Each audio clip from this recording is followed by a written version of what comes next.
శ్రీశైల వాసునికి కొత్త తలపాగా రాబోతోంది. బాపట్ల జిల్లా చీరాలలో అది తయారవుతోంది. ధర్మనిష్టతో ఎంతో నేర్పు ఓర్పుతో దాన్ని సిద్ధం చేస్తున్నారు.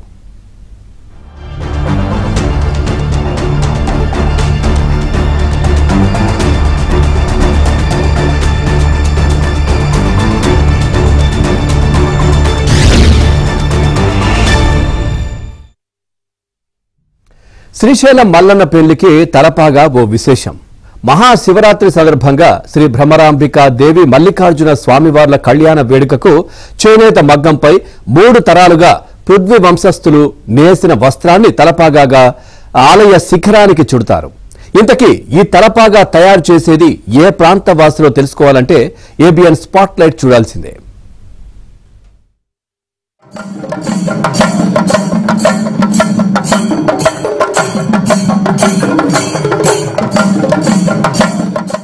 బాపట్ల జిల్లా చీరాల మండలం హస్తినాపురం గ్రామం అది. ఆ గ్రామస్తులైన చేనేత కుటుంబానికి చెందిన పృథ్వీ వెంకటేశ్వర్లు గత 56 సంవత్సరాలుగా మహాశివరాత్రి సందర్భంగా శ్రీశైలం మల్లన్నకు తలపాగను అలంకరిస్తున్నారు. పృథ్వీ వంశస్థులు మహాశివరాత్రిని పురస్కరించుకొని స్వామివారి కళ్యాణానికి 2 రోజుల ముందు తలపాగను శ్రీశైలానికి తీసుకువెళ్తారు.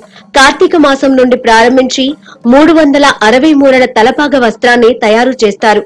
కుటుంబ సభ్యులందరూ కలిసి ఉపవాస దీక్షలు ఆచరిస్తూ స్వామివారి నామాన్ని స్మరిస్తూ ఈ పనికి పూనుకుంటారు. మొన్నటి వరకు తండ్రి చేసే ఈ కార్యక్రమాన్ని వారసత్వం అందిపుచ్చుకొని పృథ్వీ వెంకటేశ్వర్లు కుమారుడు పృథ్వీ వెంకట సుబ్బారావు నిర్వహిస్తున్నారు.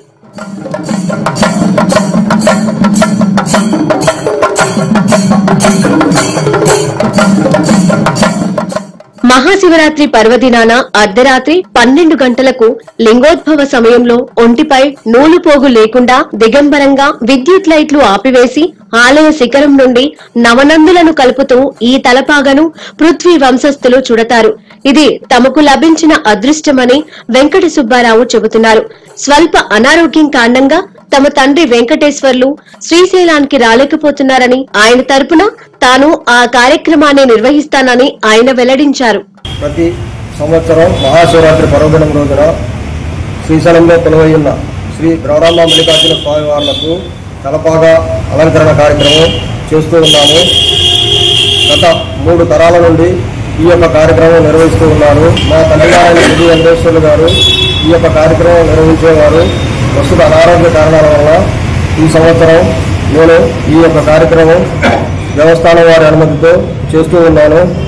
పాగాలంకరణ కార్యక్రమం ఈ యొక్క విశిష్టత ఏమంటే, హిందూ సంప్రదాయంలో ఎలాగైతే పెళ్లి కుమారులకి తలపాగా అలంకరణ చేస్తారో అలాగే స్వామివారికి కళ్యాణోత్సవం ముందుగా స్వామివారిని వరులుగా తీర్చిదిద్దేందుకు స్వామివారి యొక్క గర్భాలయ శిఖరము నుండి నవనందులకు మూర వెడల్పున 300 మూర పొడవున ఉన్న తెల్లని వస్త్రమును కార్తీక మాసం మొదలుకొని మహాశివరాత్రి ముందు వరకు నియమనిష్టలతో తయారు చేసి దేవస్థానం వారికి అప్పచెప్పి మేము ఈ కార్యక్రమం నిర్వహిస్తాము.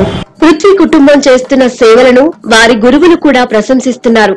చక్కగా వాళ్ళు ఆ విధంగా నేత నేస్తూ ఆ 300 మీటర్ల పొడవున్న ఆ తలపాగా వస్త్రాన్ని, తెల్లని వస్త్రాన్ని నేసి స్వయంగా వాళ్లే స్వామికి శిఖరానికి, శ్రీశైల శిఖరం దృష్ట్యా పునర్జన్మ నవిద్యతే అని మనకు శాస్త్రం చెబుతుంది. కాబట్టి స్వామి ఆ యొక్క శిఖరమే సాక్షాత్తు ఆ యొక్క దేవదేవుని యొక్క శిరస్సు, అదే సహస్రారం. కాబట్టి ఆ సహస్రారానికి అలంకరణ చేయటమే అసలు మానవ కళ్యాణానికి మోక్షము. నాయన ఆ నియమనిష్టంతో ఆ వస్త్రాన్ని నేసి స్వామికి సమర్పిస్తారు. వాళ్లే తలపాగా చుడతారు. శివరాత్రి దగ్గర పడుతూ ఉండటంతో పనులు కూడా వేగవంతమయ్యాయి.